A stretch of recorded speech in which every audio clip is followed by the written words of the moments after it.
Joep, welcome back. It's so nice to be back. The voice. Yeah, thanks for having me again. Yes, you spend lots of time doing research about the voice and how we can use our voice for more impact. And yeah, so it was time for an update. Yeah, And before we're getting there, I still don't want to leave my standard question behind. super. How is it about you? Do you call yourself a facilitator?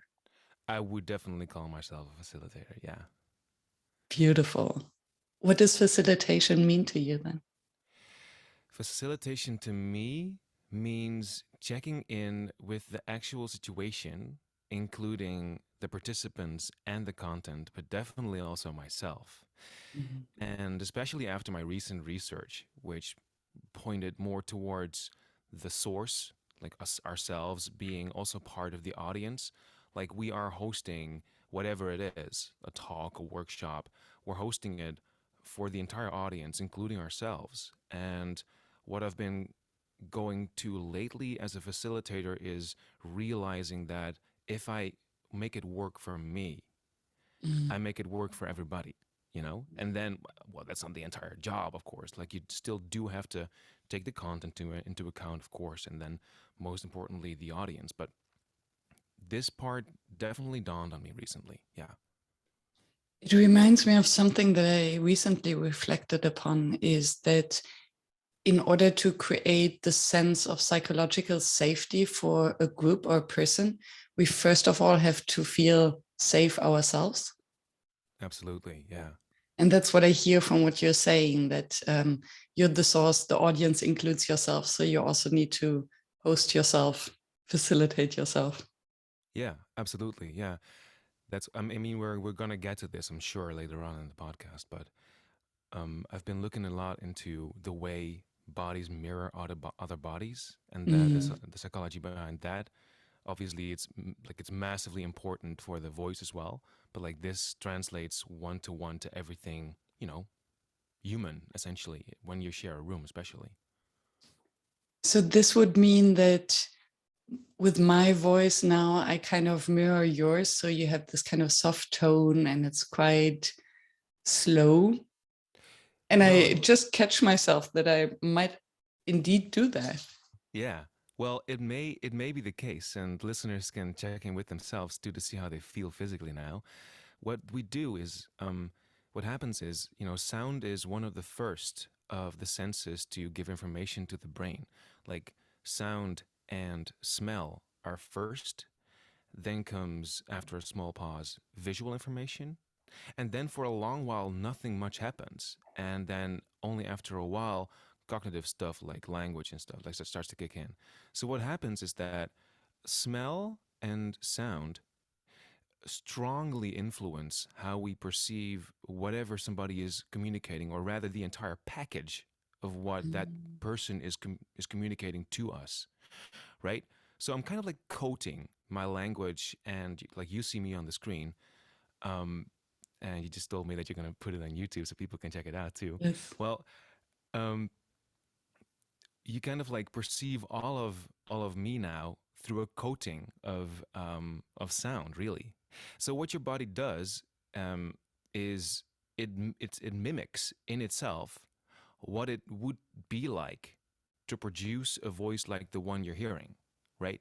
So you're kind of like literally copying, because your body is trying to find out how I am feeling, right? Because of communication.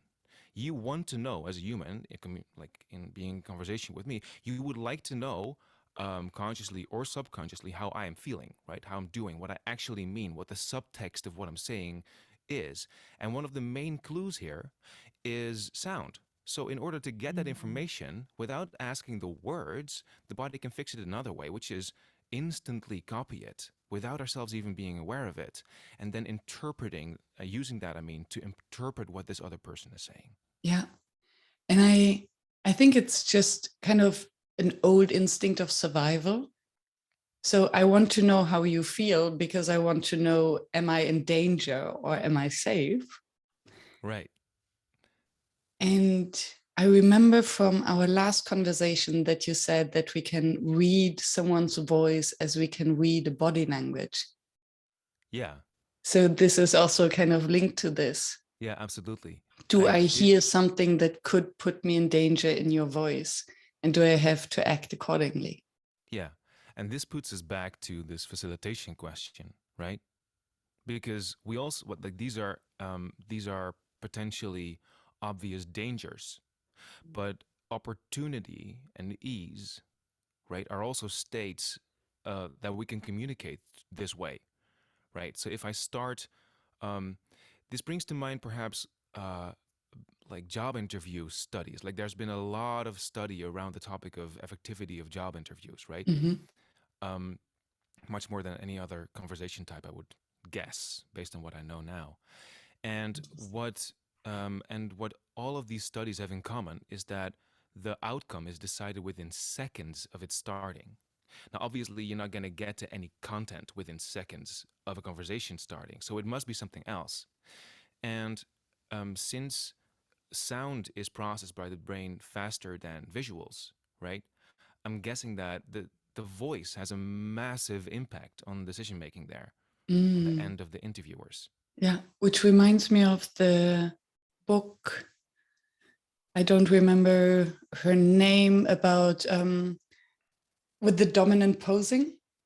It's yellow. Presence. Amy Cuddy. See, that's why it's good to Yeah, color code your yeah, that's books. it. Okay, for the people who are only listening now, I'm looking at a screen where Miriam has color coded their books. Fantastic. I instantly noticed when we entered the call. It's fantastic. Yeah, I remember the color of a book better than the title. And then Right. if I'm searching for a book, I know exactly what to look at, right? Oh, yay. So yes, I could prove my theory right just Hmm. now. Um, so what she writes is, or they conducted experiments where they asked in job interviews the applicants to either do dominant posing before Yeah. walking in the room, just by themselves individually, or submissive posing. And Right. then they walked into the room and had the job interview, and they could find a um, significant impact of the posing beforehand. So this would link to the body language, Wow. and Yeah. then in combination with the voice. And I think what I can imagine is that voice is also something that we link to maybe early childhood memories, because a baby in the womb, they hear the voice of their mother kind of first. Yeah. Well, actually, not in the room, but in the womb, right? Or did you Yeah. say that? Yes. Oh, you did say that. Yes. Yeah, cool. For the people who like mistook it for room, like me, womb. Yeah, and there's something super interesting about acoustics there, because we don't hear the entire vocal spectrum, right? In the womb, we hear a filtered sound, Mhm. right? So we hear the voice the way we would hear our own voice if we were to close our ears and speak. We hear the lower frequencies of our overtone spectrum, right? Which is another way of saying, like in the bassier parts of the voice, there's what we like would typically say, or I was, I guess, just more um, everyday language would say a warm voice, right? The warmth Mhm. of it is there, and the brightness, which would be the piercy sounds, right? They're more up in the frequency spectrum. And there is something interesting here. There are two things that are interesting here. Why do we call this warm and not just low? Because they are simple, like acoustically seen, physically, like um, scientifically seen, they're just low frequencies. You know, they move um, less up and down in time. Um, but we experience them as warm. Why? Well, perhaps it's because we have like these these memories of True. the Warm memories. earliest moments. Yeah. But it may also be that like the voice creates more of those overtones. We allow for more of those overtones when we are at ease ourselves. Mm. True, because we are less cramped. So now if I cramp up, it's I Yeah. guess you can You hear it in my voice, right? Yeah, so like tension in specifically your abdominal area will result in a partial closure of the vocal tract just above your vocal folds, meaning that you're filtering out a part of the overtones like you're hearing now. And when I'm easing that part of my body, you can hear that my voice is opening back up, allowing for specifically more of those lower frequencies. Mm. Right. And before we dive deeper into, I was thinking of this one question that might sound silly, but I would be just curious about your answer. What do you mean when you say the voice? Right. Well, that's an excellent question because, especially in the English language, the voice means different things, right? You would be like, most people think, oh, it's just one of the features of the human body, I guess, like a communication means. But if we think about it, the voice resembles much more, right? The voice also means having a voice, having a say in Mm. something, having a voice for oneself, being able to express oneself. And that's even twofold. You can express yourself, like you can express what you mean, but you can also um, express or, have trouble expressing yourself authentically. Mm. We hear ourselves, we mirror ourselves instantly when we hear our voice. And that may give us a notion of, yay, we're in shape, we're totally rocking who we are, we're feeling self-embodied here. Or we may be hearing something like, I don't know if this is the real me right now.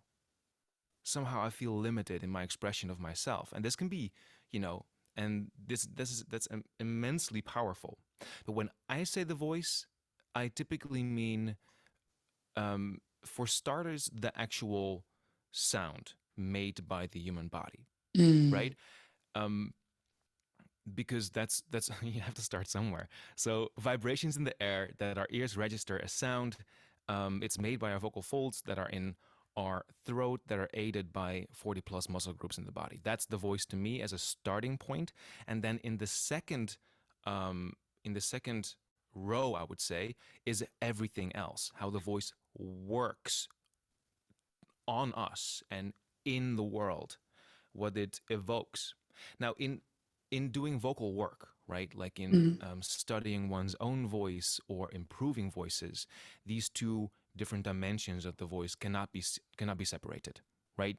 Yeah. Because we are improving or changing, redesigning or designing a new type of voice for a reason, and that reason will always be external um, to the voice itself, external to the process of making those vibrations in the air.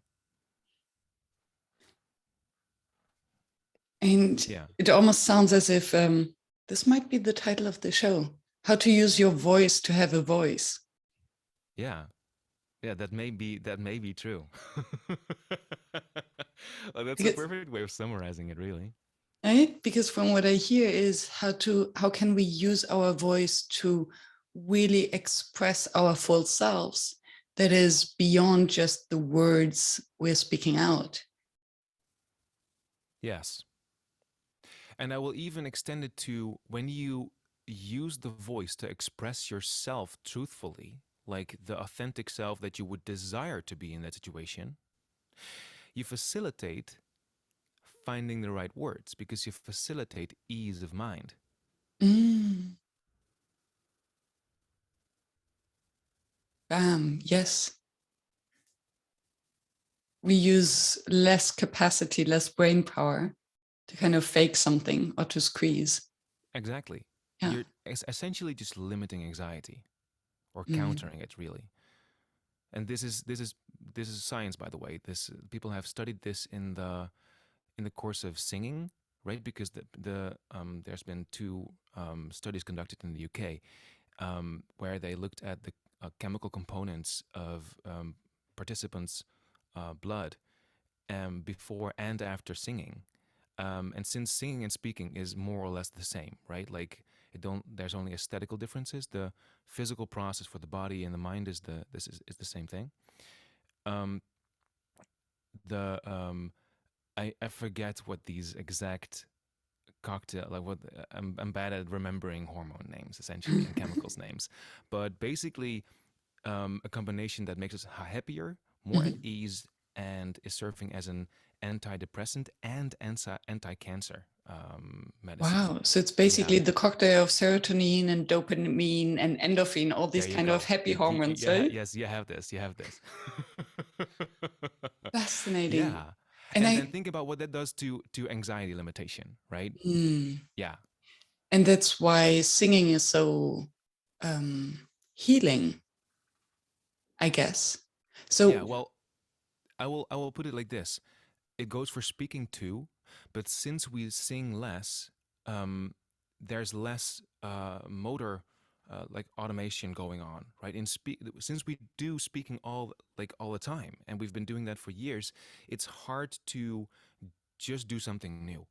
And for most people, since they don't sing all the time, even professional singers sing only 10% of their vocal action time. The 90% is mm, still speaking, even with professional singers.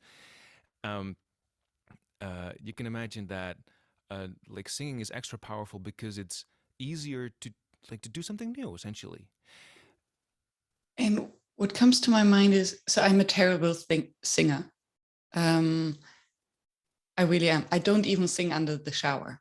So I just Mm. don't sing because I think I'm so terrible at it. I have the perfect melody in my head and then I open my mouth and I don't know what's coming out there.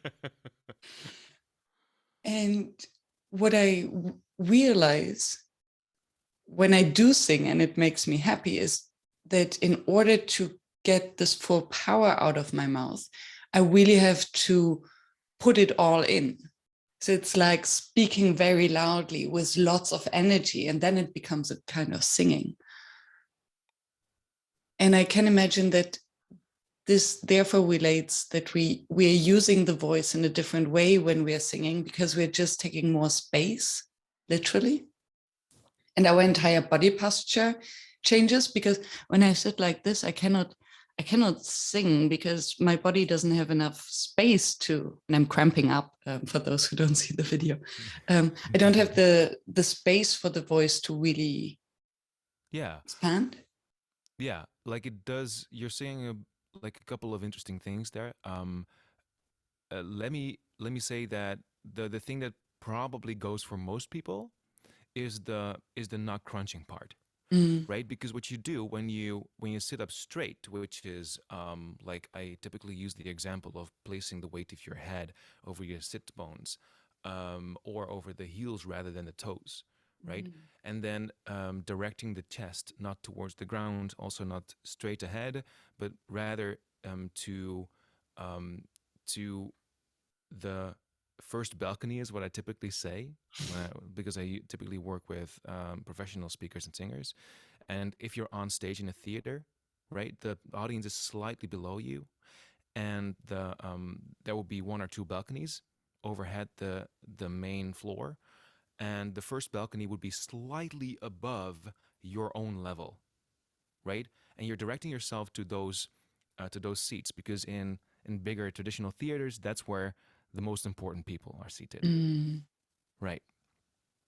Um, but also in like meeting rooms and even in private conversation, that can be a good trick for the body because what you do is you do open up, you place the weight of your arms essentially, and with that your shoulder blades firmly on the back side of your rib cage, like inviting those interrib muscles to become wider, Mm, slowing down your exhalation, which is good for exhalation speed stability, right? Because your typical sigh will be lots of air in the beginning and then less towards the end, right? But for vocal stability, you would like a continuous stream of air. So by sitting up straight, you're facilitating that for yourself, right? yeah. And then by having this long abdominal stretch, every inhalation becomes a relaxation because if you then inhale, especially towards the abdomen, you stretch the abdomen, right? Because you stretch all the muscles, and that's a relaxation for them. And if you then exhale, that's also a relaxation for a different part of the body, right?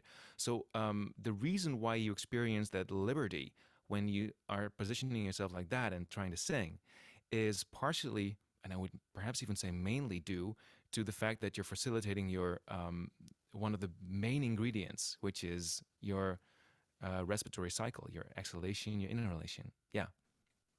Fascinating. So basically, body language or posture and the voice are so closely entangled Absolutely. Yeah. that they And this goes both, for yeah. this goes for speaking too, by the way, but it's much more easy to notice, like you say, when you sing, because of what I said earlier, because we have much less connotations to singing Mm. than we have to speaking. So noticing new stuff in speaking is much harder, even though the mechanics of it are the same. Numbers game. And I want to come back to something that you said earlier, that the first thing we perceive is the voice before anything else. So unconsciously through our brain, Right. before physical appearance or even the words that we are saying. Yeah. And now I wonder, with so much conversations happening via video conferencing, Uh huh. where sometimes the voice is a little bit delayed, do you think that this has any impact then? It depends on the speed. Typically, we like we no. Let me rephrase that. If the conversation is not lively, like if the conversation does not require people constantly interrupting or adding to each other's speech, then it's no problem, right? The typical delay is about a quarter of a second. And Mm, if we're doing it like this, where I am speaking for a longer stretch, I'm just um, making a longer point, or whatever I'm saying requires me to speak for a longer time, even if it's just one sentence. We typically wouldn't notice it very much. Um, and like it changes when we are dependent on each other's immediate response. And with immediate, I mean so immediate that a quarter of a second starts making a difference. And yeah. that's hardly ever, right? Because even in the most heated debates, you will um, you will have a moment of interrupting and stumbling over each other's vocal instances before one of the voices naturally gets Mm, the overhand and starts doing again longer stretches, right? yeah. So because it's like stumbly and chaotic in that changing moment too, it doesn't really make that much of a difference. We don't notice it so much. Mm, We do notice it massively when we are trying to synchronize, right? So clapping at once is impossible. And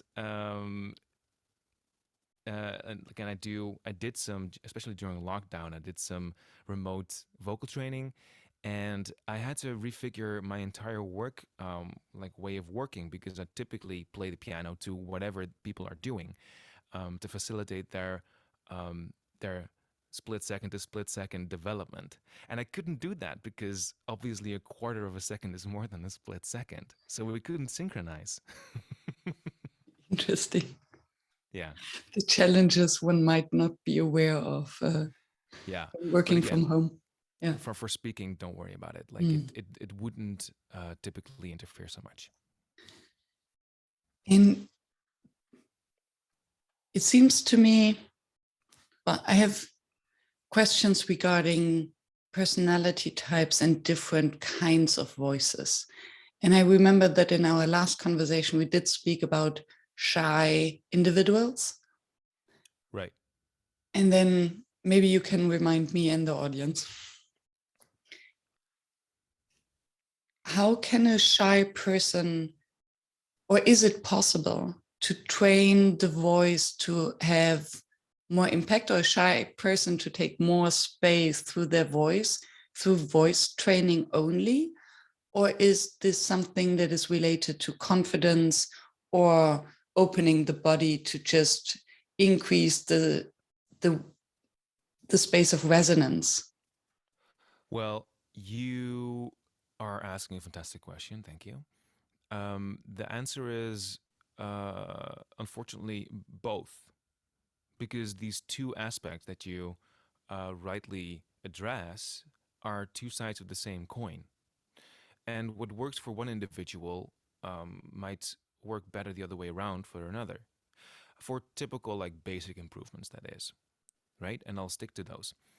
Um, if we open ourselves up, right? Like, so if you do these heroic open poses on, like in the corridor before you enter a meeting room or like a job interview or whatever, what you do is you do the same things. Do you notice? Like you place the weight of your arms again over your over the backside of your Mhm. shoulders. Like you start making yourself wider in your chest area. You start giving your abdomen more space, and that results in again a more relaxed posture, steadier breathing, and what I didn't say just now, again, you relax the abdomen. I want to link back to what I said earlier. We tend to push less when our abdomen is relaxed, right? So you're facilitating that. And again, you will subconsciously always hear this in your own voice. So at the moment you start speaking with a voice that is coming from a body that is more open, you're going to kickstart a positive feedback loop where you feel better because you sound better than normal, making you feel better, and so on and so forth. So that's how you facilitate a better voice for that situation by basically just doing physical awareness exercises Mm. and easy breathing. Um, but it works the other way around as well. When I'm trying to change somebody's sound, there's no way that they're going to get that sound when they don't adjust the body to facilitate that sound, right? Mm. So I'm never. Well, some professional singers can do it, perhaps, I think, but like and some actors too. But most of us mere mortals, we when we lay in a weird position like this, you can hear that my voice is starting to like cramp up, right? Like my voice is Yeah, starting to sound pressed, and only with my experience as a vocalist and working with people like for instance opera singers who have to like lay weirdly and still sing their sound. I can do this where I do the relaxed sound but like be in a weird position. I But can. Okay, so I'm cramping up now and kind of twisting. And I don't know whether you hear a difference when yeah. I speak. Yeah, look at only a slight bit. Let's just put it like that. um Audience will tell. Yeah, well, if the goal is to redesign a complete new voice though, like that's really only possible through dedicated vocal practice, right? We can change about 95% of how we sound. So Mhm. that's like uh the other part of the audience. Like if you want to change how you sound, right? For shy people, if you want to change how you if you want your shyness to if you want it Not to to be more shine like, through. yeah, well, or rather if you want to facilitate like all the good parts of your shyness to help you, and perhaps the parts that don't facilitate whatever you're trying to do, um, to equal those out, right? If that's your goal through the voice, right? Like um, then the basics would be what we just discussed, and then the more advanced steps would be just taking um, like vocal lessons, but you would need to invest a bit of time, like changing for real, um, like changing motor system dynamics takes about 60 days of continuous practice, Mm. right? Wow. Mhm. Yeah, and these are not. Well, some people take 60 days of straight like vocal lessons, but most people don't have the resources to do that, so they split it up into chunks, right? But it is possible. Like you can change 95% of how you sound in 60 days. Interesting. And I wonder whether there is research that um, would help us understand or would show a difference in, for instance, success or even pay, depending on the pitch of our voice. Because why it comes to my mind is I remember there are lots of studies that show that taller men tend to earn a higher income, or especially more handsome men would earn a higher income. For women, it's a little bit more difficult. I think it's a more beautiful women tend to earn higher, but if they're very beautiful, then it Hmm. flips. Is there That something related to the voice that those with a so-called warmer voice or lower pitch tend to be more successful? Well, not that I'm aware of. If any listener, by the way, can point me in that direction, then by all means contact me. Because I'm looking for research like this. I've been looking for research like this for a while. Because among us vocalists, and especially among us vocal pedagogues, um, like evidence tend to stay anecdotal or experience based at best. The anecdotal evidence is that yes, a lower pitch and or a warmer sound, so like a louder, a relatively louder, lower overtone spectrum facilitates career path essentially. Hmm. But that's like when I in my experience, that's really just anecdotal. People just it's an urban myth essentially. Like people keep repeating that that's the case without ever diving into it. And the reason that I expect it to be an urban myth rather than anything else, again lacking solid evidence, is my experience. I've Mm. been working with people a bit higher up the ladder for the main part of my career now, and when I ask them what they appreciate in voices, and I don't ask them this question, I facilitate that question through asking them an easier question. Which is?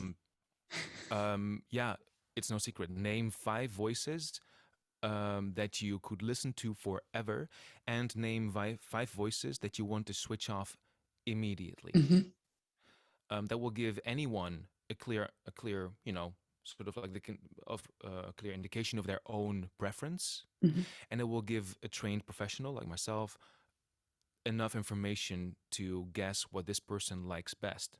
And I have to make a brief detour here, if you Hmm. allow me. Um, the We talk about aesthetics here, and aesthetics are a bit of a confusing factor both in singing and speaking. In singing, it's more obvious, but in speaking, it goes too. Especially when we consider this particular celebrated voice type that is low in pitch and loud in low overtones. Typically, people would refer this to this voice type as deep or warm. You know, it's a combination of pitch and sound color, and or low. And that's, by the way, a mistaking thing. Like, yeah, low refers to nothing in particular, so we have to avoid that word, Okay. or to do too many things, really. But like to get back to my original diversion, um, aesthetics versus effectivity, right? Like, Mm. if I ask people what their preferred voices are, they are sometimes aligning with like our general taste. So they will sometimes align with that low pitch, loud, lower overtone voice type, um, but they might not. And what that resembles is how a voice is effective for them, what type of voice works for them, rather than what we typically agree on. Mm. And this is my main point why vocal coaching should always have components um, of some sort of customization, right? Even like if even if you do it for yourself, like informing yourself by listening to sources like this podcast right now. Even if you're doing work for yourself, it's good to be aware that if uh, you're mainly referring to your own taste and not to the general taste, because um, and now I'm coming back to my main point. Asking these people in executive positions what kind of voices they would want to work with, essentially, right? What facilitate their workflow are not typically low pitched and loud lower overtone voices. They Why would that are be? Hmm. um, Sorry, but first finish there. they are not pressed. That's the only Mm. real common feature of all of those voice types, right? And then like that's in sound. So as at the point where we're sounding pressed, Like there are some sports coaches who go like this, and the odd individual will include one example of I this can, sort of like, I you can feel it do this. physically. It stresses Wow, me. you can just like go do this match in the diamond, go for it now, sort of thing. Yeah, But most people would prefer this, even in the list where there would be like the sports coach pressed voice, right? yeah. There would be four more voices in there in the list of five, where the individual will have a free voice. And with free, I mean not pressed, Hmm. like having like as little pressedness as possible in Yeah. their voice type. So this is And the only common sound feature. And then to close off, the common execution feature, because in my work I I I make the distinction between sonic characteristics and then stuff that happens in time and space, which I call parameters, just for easy understanding. The vocal parameter, so the thing that happens in time and space, that is most valuable to most of these individuals, would be speed, right? The speed shouldn't be too fast, but it shouldn't be too slow, and it should follow a natural line of things being stressed, being slower, while bridging things can, speed up a little bit more like this. Right. And that's the only common feature that I find these individuals higher up the ladder prefer. Right. And if they prefer that, then I would guess, but again, this is my guess, there's no studies conducted to prove this, is that they would be looking for individuals like that. Because what is proven in studies is that people look for people like themselves, which is why yes. emancipation is so hard on the work floor, right? Yeah. Yeah. And it makes total sense to me and just underlines the fact how our voice completes our personality. So Mm-hmm. when you were using this pressed voice, I got shivers because it stressed me. I Mm. felt something is wrong and Right. something like I need to speed up or do something. So if I'm working with someone who constantly puts me through in this stressful position, I don't want to listen to them. That becomes a risk. You don't want your Yeah. advisor to speak to you in a way that you actually don't want to listen, or even your brain at some point shuts down because, like, okay, danger, danger. Yeah. And then also if it's too slow, then I might just deviate with my thoughts. So I Yeah, don't have but if it's too time. fast, you can like you start deviating too, right? Because you can't like your brain doesn't have a moment to stop and think and be like, whoa, where is this going? And like at the moment, like I think about here, people start thinking about their phones and like. Yeah. And then yes, I think through the intonation, you facilitate the information transfer. Yeah. Essentially, if you slow down and if you allow yourself to at a place that is, I would say like 30% too slow for most people, Mhm. you have to start focusing more on what you just in like for people who aren't watching what you like pointed out with your hand, which is indeed intonation, the literal like changing of the pitch, which we commonly refer to as the tone.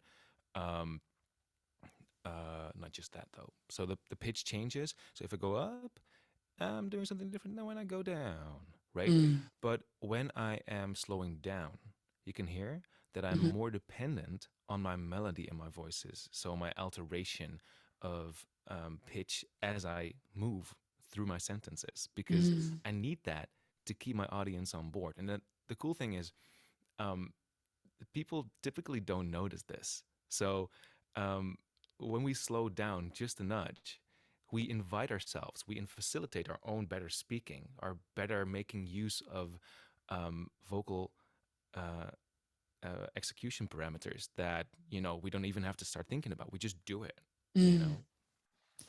And with this, one example comes to my mind. And I wonder whether you mentioned that in the previous conversation or whether I heard it somewhere else, that coming to the impact bit, that sometimes we have, especially if we're insecure, we tend to up our voice at the end of a sentence as if it was a question. And this triggers doubt in the listener. So for instance, when I introduce myself, I am a podcaster, Yeah. as opposed to I am a podcaster. Yeah. Exactly. Well, this is culturally dependent, I must say. Ah. So people from the language, well, people that I've worked with from Australia, Ireland, and um, India, they would be less receptive for this because their sentences would end upward even when they're confirmations. But for most um, continental Europeans and for most of the English speaking world, it's the opposite, right? So we confirm something by taking a downward melodic slope. Mm. And we ask a question or leave it open by going up, right? But this is culturally dependent, so it does Thank matter you. what audience you're talking to or what kind of group you're facilitating. To bring it back to the topic. Yeah. So, what would be your suggestions of small, quick fixes to how we can have more impact? What does it actually mean having more impact with the voice? I would say to come across as more trustworthy, as creating the safe space. And we talked about that through the warmer voice, slower. Are there any other tips that you can give to use our voice so that to use our voice to have more voice?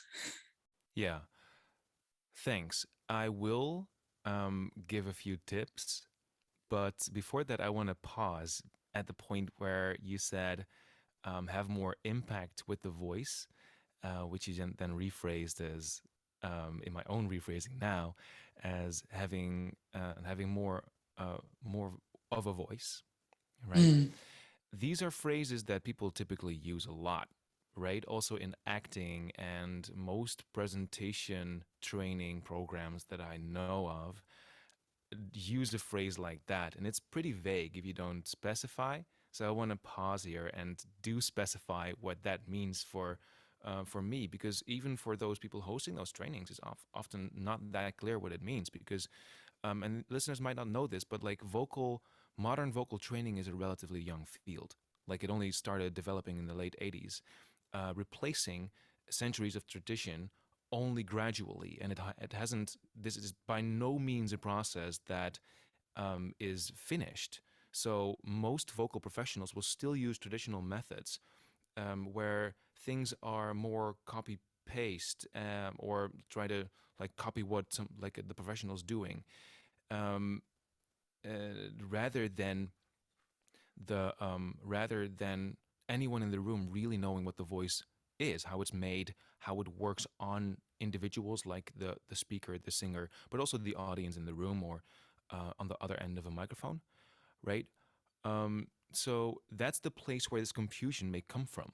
The fact Mm. that like thinking about the voice is a relatively new thing, um, and communicating about the voice in clear language, like that is referencing what's actually going on below, is equally new. Right. So I find it super important to pause there and look at what it means to have a voice, to have impact, and um, think about it as like what how can you have more impact with the voice? How can you have more of a voice? It's when the voice does the job it's supposed to be doing well. A good voice is a voice that does the job. And it may sound trivial, but that's not that's not how people presented it in the past. The way it was presented was like you add something, right? You add something to something else. Um, but like a good voice will facilitate what you're trying to do. Like I'm dressing up in a particular way to facilitate not my beautiful self. Um, well, perhaps like just the tiniest nudge, but the main thing that I'm facilitating is my effectiveness of what I'm trying to like accomplish out there, Mhm. right? only The for words. yeah, only for catwalk models, like the looks would be, you know, the thing. And for most of us, wearing that suit or wearing that beautiful other piece of clothing would facilitate what we're trying to get across. And the voice can be looked at the same. Like if you're not like doing spoken word or singing, the voice is not the center of attention, but it is important because it's one of the first things the brain will notice. So it will coat everything else in a particular mood. And that's having more impact with the voice. More impact with Mm, having more impact with the voice, or having more of a voice typically means that it facilitates us being heard. And us being heard means two things. Us being heard means um, the physical state of ourselves that we're communicating along with the words, that is being registered in this mirroring thing that everybody does subconsciously. So people are hearing the voice and mirroring how that might feel. And this way we're communicating how we feel about what we're saying, right? Beside the phrasing.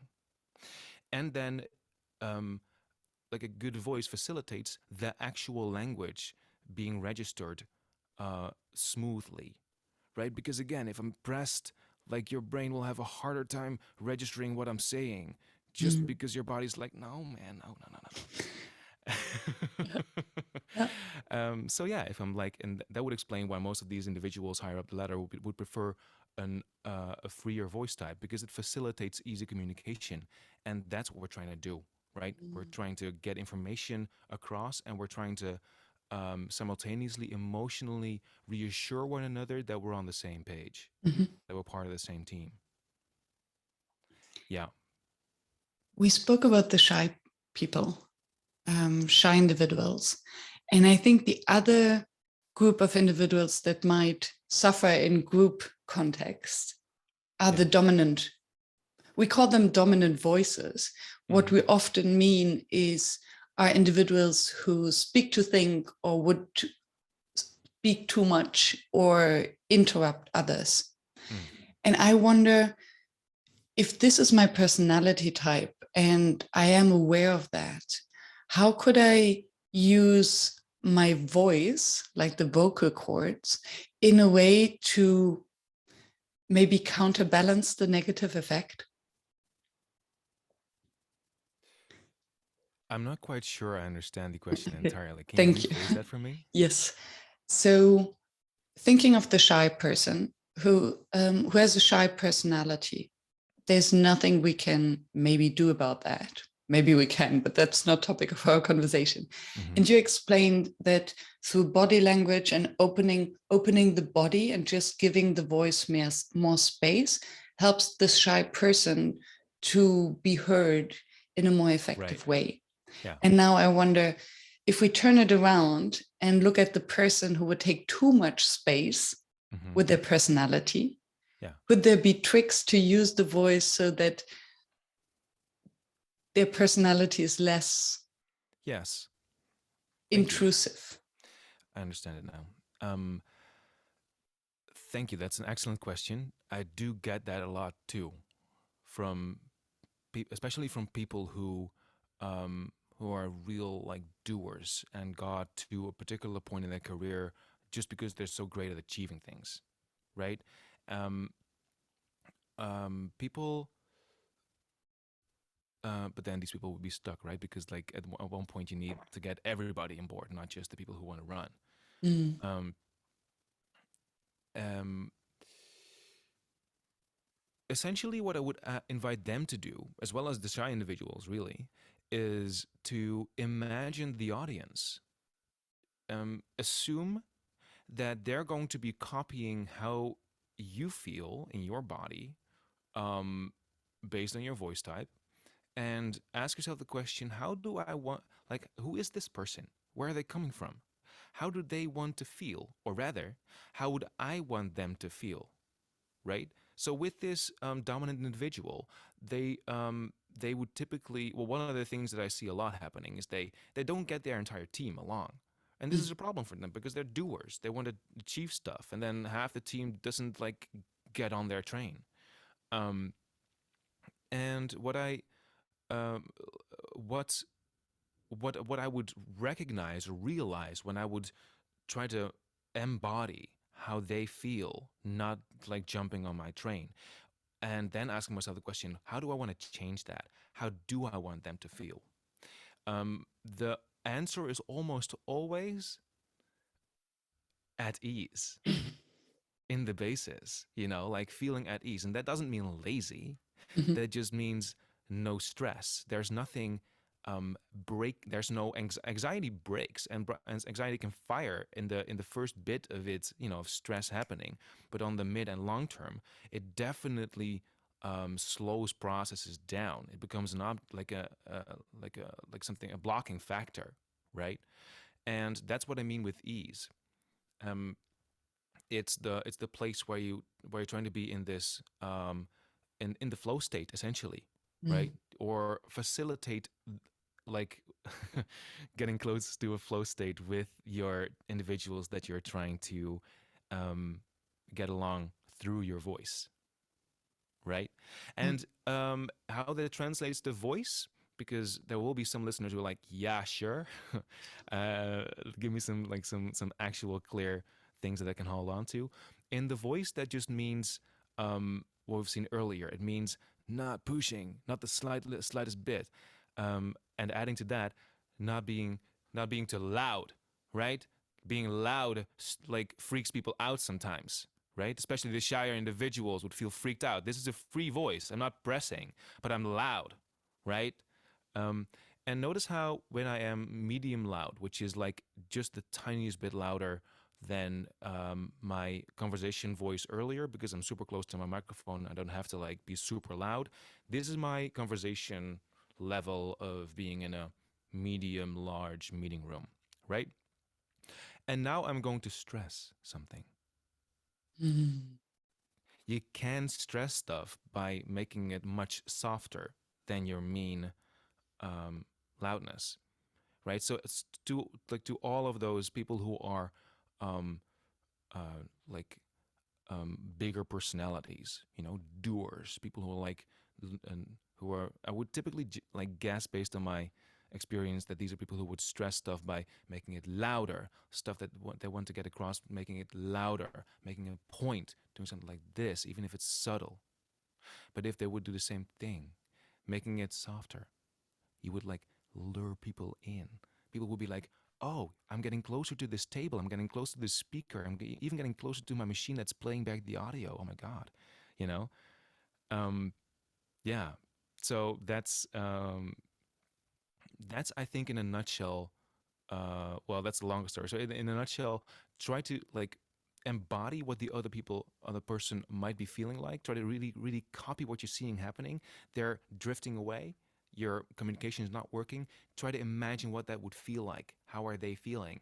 And how would you want them to feel instead? And then copy that into your own body. Try to embody that into like straight into your vocal sound. And I bet it's going to be free sounding and not that loud. Mm. I love the example with the loudness. Um, it's so true. And I think intuitively we tend to do the opposite, as you Yeah. described. Yeah. And I was wondering, I can imagine that if you only listen, for instance, to a podcast, would you be able to hear whenever someone is surprised by a question or feels insecure about an answer? Do you hear it in the voice? Yeah. Yes. You would like, oh yeah, this is it. A lot of umming. Like both of us are not the meanest ummers around, but most people would just uh Mm-hmm. yeah. So that's something that you can notice. Like when people start saying and yeah, so uh or don't do that at all, but start by saying so, the word so. So, like the subtitle to that is, um, I need a bunch of time to think about this question, and it makes me feel in a weird way that I have to still assess and get my head around. Okay, Yeah. so it's rather the words we use or the sounds we create than the voice itself. Well, Because our voice breaks when we're excited sometimes. yes. Because also there's a lot of cramping and stress going on, I guess. So it's back to what you have said. It's the body Well, that. and the sound, if that's the question, the sound you can, yeah, you can definitely hear it too. A retreating sound, right? Imagine walking a street. You're just briskly walking. You're is it a thing? Briskly, you're rapidly walking, and you see a hole in the ground last minute, like at the last moment before you would dive into the hole. You see the hole. What your body does immediately is slowing down, right? Mm, Coming to a halt, you hesitate for good reasons. You don't want to drop into the hole, right? mhm, In speech, the same thing happens, right? You ask me like a surprise question, and what I do, because I'm in conversation, I would probably respond, right? And if I do respond, then I would have like the same retreating action. So I start exhaling less. I pause my body, and the effect of that is exhaling less, mm, which is like limiting the amount of loudness that comes up from. And my voice breaks at one point, just straight up breaks, but like it gets less loud, and it might as well go down a bit in pitch, mhm, especially if they're melodic singers, like coming from a melodic background, like stereotypical Italians or Swedes would be very melodic in their speech, mhm. right? So they could be hearing, if they're listening, they could be hearing a decrease in pitch, be like, yeah, yeah, that goes down. Why? Because higher pitches need more airflow. So if you limit the amount of airflow, pitch goes down. Yeah. And then the better our posture, the more relaxed, the more airflow, the more oxygen comes in. And hence, if we really have an important day where we want our voice to be heard, we better wear comfortable clothes. Oh yes, yes. Don't stress yourself. And Not this. this is where fashion is an obstacle for us sometimes. We have this aesthetic ideal where the waist is nice and slim, and not just for women, like all women listening, like men. Men suffer from this problem, even as if they're casual and not speaking about it. So what this essentially means that we're holding our belly buttons in. Now, Mm, what does that do to my voice, do you think? mhm. Yeah, I'm stressing my abdomen. So what does that like I'm doing it right now, right? Yeah. So yes, absolutely allow yourself some comfortable clothing, clothing that will allow especially your lower abdomen Mm, to just be as free as it can be. yeah. And then it can quickly become a vicious circle relating back to what we said in the beginning. So if I don't feel comfortable in my clothes, so by voice, so I'm pressing my abdominals so everyone can hear it. This sounds very weird. But then, as you said in the beginning, this also triggers kind of doubt or does not facilitate the bonding in the beginning or the trust. So then I will get the negative feedback loop that someone might respond in a maybe cautious way, not fully lean in. And then I become even more insecure. So my Yeah. voice becomes more pressed. And then, Yes, and what I want to do stress for individuals who are not so super experienced as you are in facilitating, right? Because you know very correctly related to a process that is happening between people, but we mhm, didn't quite get there explicitly in our conversation right now. So I want to take a step back for the listeners and be like the process that's happening within yourself, right? Where you're hearing your own self and you're like spiraling yourself either up or down in terms of tension and emotional development. Um, the same thing happens in between people. We did say that other people copy um, as good as they can subconsciously how we might feel, mhm, but the missing link here is that we then register them doing that, right? So their body language adjusts. If they speak, we can hear that their voice does too. And this creates not just cycles within the people themselves, but also within the group. You know, we're a group species. Species. Species. Species. Species. Species. Tongue breaker. So yeah, in a group, when you facilitate for a group, this is a group dynamics. Mm. Absolutely. Yeah.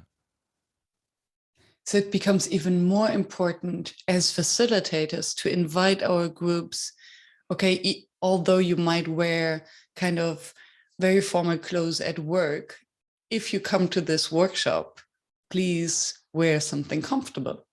Yeah. So Or there's even a like new something that layer to this. yeah, or something that is both like professionally representative or and but also like casual enough for you to Yeah. feel casual. Yeah. Maybe Like no sweatpants.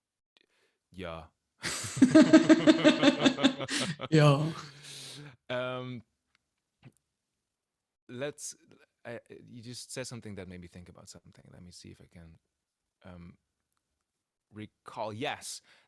I want to relate back to a common expression that is setting the tone. Mm. Because this is essentially what you do then, right? Um, Setting the tone is taking the first initiative in the group dynamic that we just pointed out. Yeah.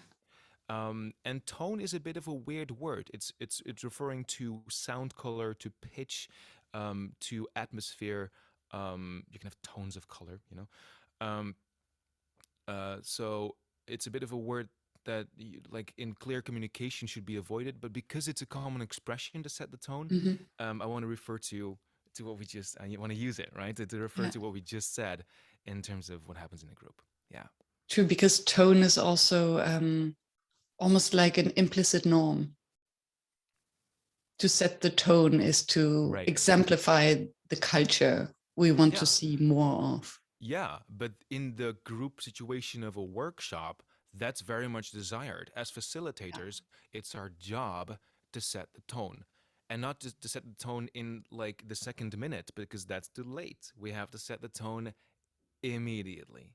Mm. Even before, you know, like you and I know that communicate, like creating the atmosphere of a workshop happens partially well before the actual event, right? So even then, this thing of imagining what this other human body is supposed to feel like, what we want them to feel like, which is essentially what we want them to feel afterwards when they leave the workshop with all those results, you know, we should have that in mind when we are allowing ourselves the frame of mind to start thinking about how we want to communicate on beforehand, Mm. right? It's Yeah. an integral package, really. Yeah. And since you mentioned workshops, what makes a workshop fail? Failing to do just that, failing to set the tone. Yeah, Awesome. Yeah. because what happens is it's an almost guarantee to get into a downward spiral that is not entirely fixable, right? Because like I want to get back to this job interview, a well-studied example. If we fail to set the tone right there, it's impossible to fix. Apparently, so say the data about that, right? The same works in workshops. Um, if we fail to set the tone, it's going to be impossible to fix entirely. And even if we fix it to a mean level, um, that's not okay because we don't want mean outcomes. We want perfect outcomes or at least good outcomes, you know? So, what makes a workshop fail? Failing to vocally set the Mm. tone.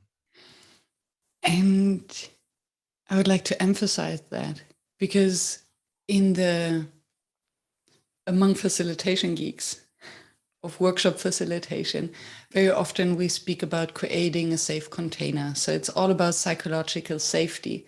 Mm-hmm. And now it feels like there's another layer of safety coming in, which is almost physical safety, but not talking about the tiger or an aggressor, but just feeling safe in our body and having this ease so that we can communicate and hear each other Mm-hmm. effectively.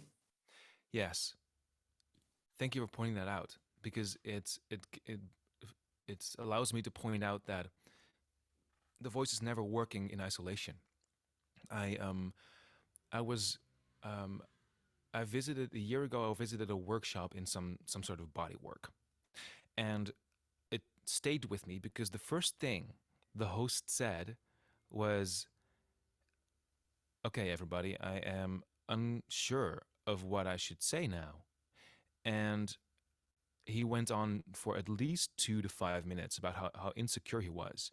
But what that did to him physically, that I heard instantly after my initial surprise of him like not running a script was gone, was his body is so relaxed. Him giving into his emotion right there is making him so relaxed that his voice is opening up. And I was looking around, and people were copying it instantly, and and that stayed with me because it was such a powerful example. We always stress like taking the TED Talk approach, like rehearsing every single step. But this person did the immediate opposite, and it was the best opening I ever witnessed emotionally. I was never that open to receiving new information. Awesome. Thank you for this example. And it underlines something that I somehow believe in, and I was never able to put my finger on it, what it is. It's the notion of authenticity.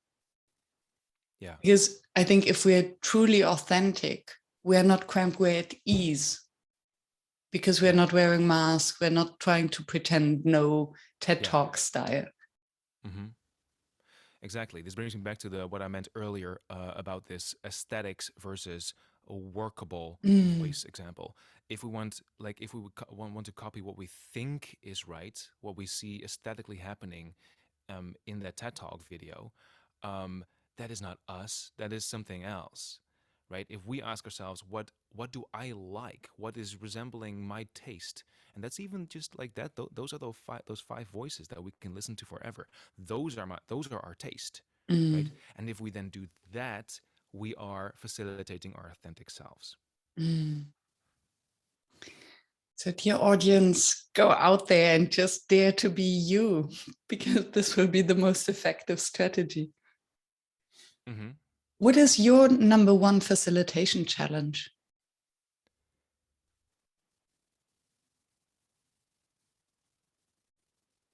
That's an excellent question, as you can hear by my long pause. Could be my discomforting. Yeah. Well, no, I like this. It's definitely not people asking questions that make me think. It is people who are participants. No, when there is a large deviation between participants and their level to emotional openness.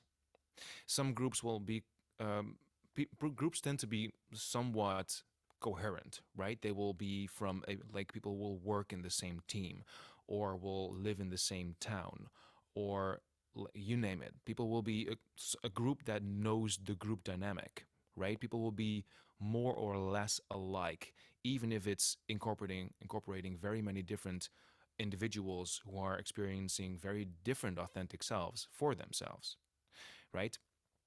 What I find hard is um, is when that is emotionally not the case. Um, like voice work, I typically host workshops in voice work, right? Mhm. Um, Voice work is going to have an emotional component sooner or later. Even like when I notice that the group is not that much into, that they're not the yoga crowd. They don't like meditate every day, which is like perfectly fine. I have no opinion about that. um, I just simply facilitate them by taking the more scientific approach, giving Mm. them things that they can register, measure, and then work that way. And then through the back door, though, if they're successful, they will have changed their emotional state. And the other way around as well, I facilitate people who are more emotionally talented, I would say, and not so much intellectually talented. Um, or where the balance strikes more in that direction, I would rather say, I would facilitate them that way. I would like start by doing body work, essentially, Mm. to tune in with the emotional communication power of the voice. And they will make sonic adjustments too, that I can hear and measure, but that may not be relevant information for them.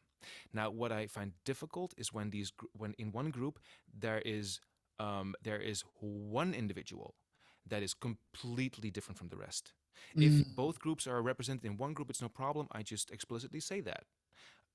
But if one person is different than the rest, then this group dynamic of being different is one that is almost impossible to overcome because it is about group dynamics, the thing that I'm referencing. It's about the voice. And you know, it it like almost always works in the end, but it's something that does challenge me. Yeah. Mhm. And I can imagine if this one deviating individual is then also the highest paid person in the room, or the leader, or someone who is is taking lots of space, just not physically, but energy wise, maybe, Mm-hmm. then it can be a real struggle, because they can then, so not only their voice, their body language, and therefore they basically put at risk the safety that we talked about. Mm-hmm. Um, yeah, and can endanger the entire workshop. Mm-hmm. Mm. Yeah. Thank you. Yeah. Thank you for that question. That was an excellent one. Yeah, I started asking this question about the number one facilitation challenge, and Mm-hmm. I love what I hear, all the different Oh, I can answers. imagine. And I think it's also interesting for the audience to hear that even experienced facilitators still have their own challenges. Yeah. We're Yeah. just human after all, you know? What?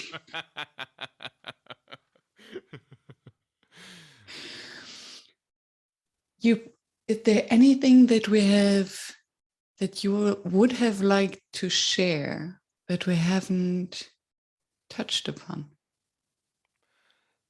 I think we have seen, I think we have touched upon most things. I would want to stress one thing that we have touched upon by rephrasing it once. Yes, please. And that's that I experience myself and the people that I work with finding it hard to make their vocal experience something truly enjoyable,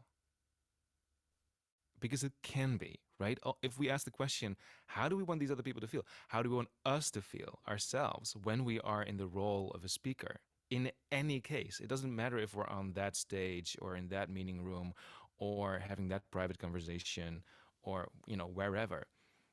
Um, uh, there's a component of self-realization to the voice, right? Like I'm literally realizing, subconsciously or consciously, myself when I speak. I'm hearing myself. There's this anecdote, I don't know if it's true, but if you release a child in a forest somewhere, it'll be perhaps puzzled or scared at the beginning, but at one point it will be singing to itself, or mumbling, at least being vocal. And this always like brings this thing back to me where I'm like, yeah, it makes sense because there is this power of the voice, what's happening all the time. So why not take use of it, that we hear ourselves and realize that we are still here, you know? Um, it centers us even if we don't notice. And how about we are conscious about that and be like, this is feeling good. I Mm. feel good. I don't like, quote unquote, only have to have an easy sounding voice and like a voice that communicates being in the right place, to for me to feel in the right place and to be feeling this space to start playing with the situation like I play an instrument. Like I start enjoying reality to the point where I can reshape it for myself, you know? And that's a powerful element that is always incorporated in any type of vocal interaction.